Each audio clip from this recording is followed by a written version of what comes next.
everybody, welcome back to Color Canyon. Today we're going to read Rocks and Minerals, a Gem of a Book, Basher Science. Today we're going to read Chapter 2. If you want to read Chapter 1 with us, watch my other video.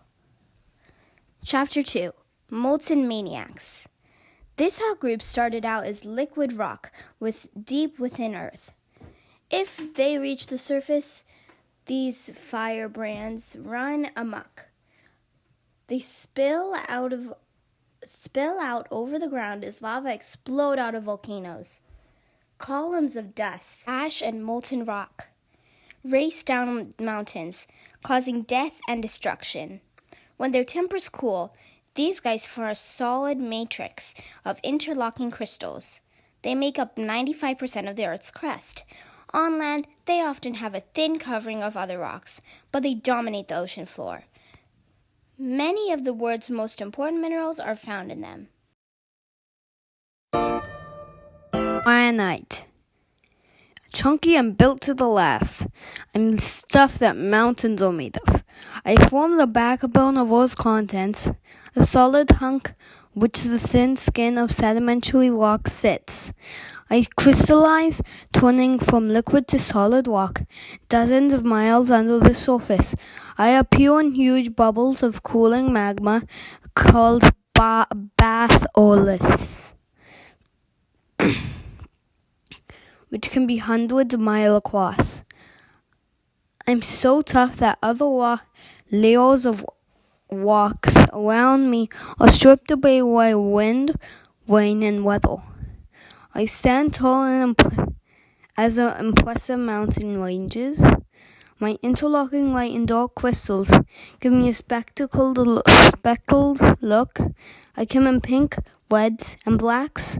I can be polished. I'm the most hard-wearing natural building material. You see me adoring in the facades of many important buildings and kitchen counters.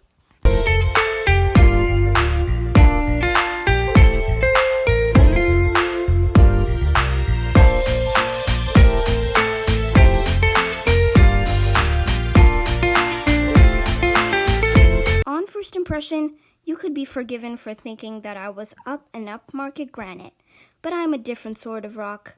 I'm darker and sleeker. My grains are smaller and more beautiful. I'm still a salt and pepper rock, but I contain a little quartz. I'm mainly made of light feldspar and dark hornblende. I form underground, but if I reach the surface, I erupt as a thick, lumpy lava that is dangerously explosive. When the lava cools, it's called andesite, after the Andes Mountains in South America. I'm a tougher customer than granite and polished performer too.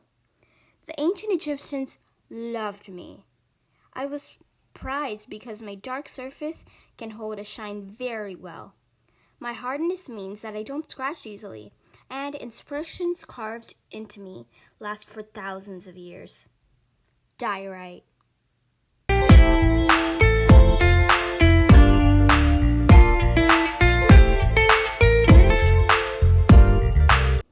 I'm basalt.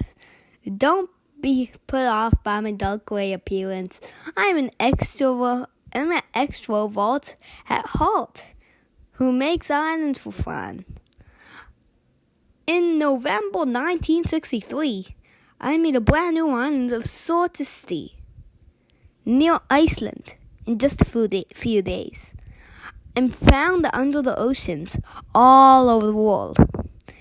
My individual crystals are almost too small to see because they're made of lava that cooled too quickly for them to grow.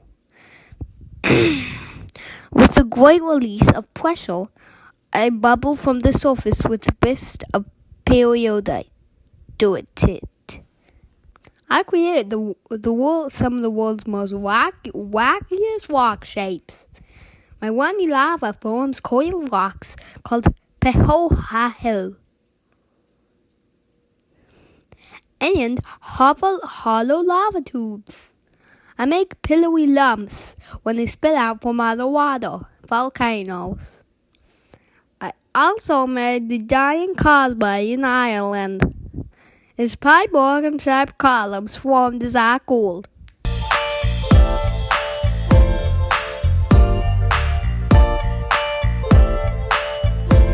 Periodite. I have hidden depths. Like on an iceberg, there is a lot going on beneath the surface. I am the big cheese, down to 250 miles deep.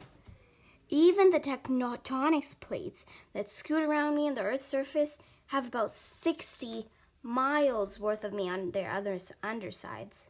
But I am a rare bird on the surface, mostly seen in stacked, layered sandwiches of rock that are scraped off oceanic plates as they disappear back into the depths of the subduction zones. I bring gemstones and precious metals up to the surface with me. I contain Earth's largest deposits of chromium and am associated with platinum, the world's most expensive metal. I'm found in South Africa's Kimberley Pipes, mixed in with lovely diamonds, and I have my own gemstone, a glassy, clean beauty called periodite.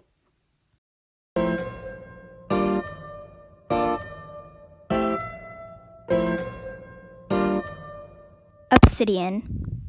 Black as night and dangerous to know, I am a sharp, pointy individual. My frosted glass surface gives away nothing about my makeup. I have the same chemical composition as granite, but I'm not a true rock. I am a firm set liquid, a little like jelly but a squintillion times harder. As I rise from underground towards the surface, I lose almost all the water I could contain, becoming thick and gloppy. Even an ant could outrun one of my lava flows. You can tell the way I fracture that I have no internal crystal arrangement. I break with jagged edges, so I can be chipped, whittled, or honed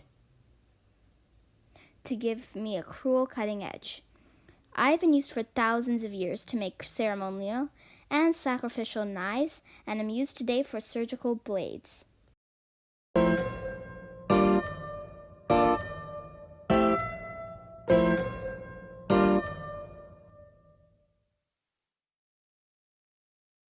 Tough. Tough by name, I'm the meanest maniac. When the volcanoes erupt, they spit out all kinds of stuff, from ash to molten rock. I am made mostly of ash. Each particle is light, but as a mass they hit like a freight train, and more than 1,450 Fahrenheit, the flow vaporizes everything in its path, like when Mount Vesuvius erupted in Italy in AD 79, encasing the people of Pompeii in tough shells of ash. Pumice. I'm a light, frothy fellow who's proud to be the only rock that floats. Full of holes, I am 90% cavities with smooth walls.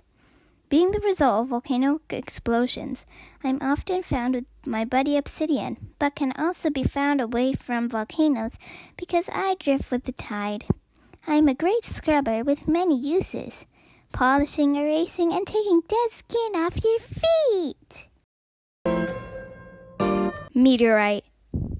I'm a screaming banshee, fast, wild, and free. I ride the winds of the solar system until I hit Earth and come howling through the atmosphere like a bolt from the blue. The crucial difference between me and your average shooting star is that I'm a survivor.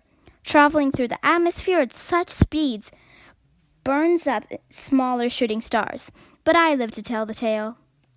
Some scientists say I brought life to Earth, but more often I bring death and destruction.